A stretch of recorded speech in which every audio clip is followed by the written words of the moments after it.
इसका अनुपात होता है। अब हम एक राइट लागू होता है ये हमेशा समकोण त्रिभुज पे। कौन से त्रिभुज पे?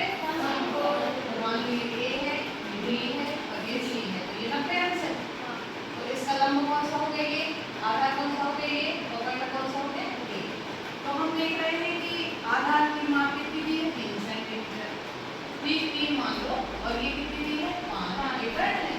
तो ये हमें दी है। अब हमें ये निकालना है, क्योंकि साइन में हमें लंब बटे करना चाहिए और tan में हमें क्या चाहिए? आधार बटे लंब चाहिए।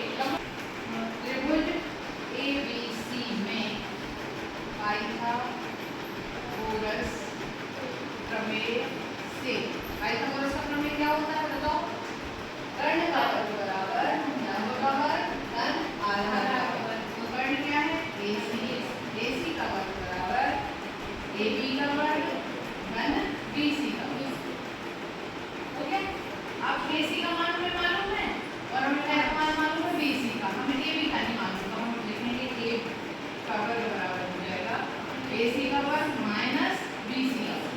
ये पक्षांतर होकर इधर चला गया है, ये माइनस हो गया। अब हम मान रख देंगे AC कितना है, हम लिखेंगे AC बराबर कितना है? 5 और BC बराबर कितना है? 3। तो मान रख दो, AC का मान रख दिया हमने 5 का वर्ग और BC का मान रख दिया -3 का वर्ग। 5 का वर्ग कितना हो गया बच्चों?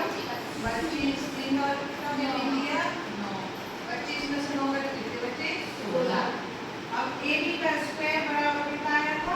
16। AB बराबर हो जाएगा करनी 16, यानी 16 करनी कितनी होगी? 4। यानी हमारा AB कितना आ गया? 4।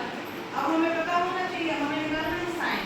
तो साइन A बराबर होता है लंब बटे कर्ण। अब लंब कितना आ गया तुम्हारा? 4। दिया जाएगा 4/5। और tan क्या होता है? tan A बराबर होता है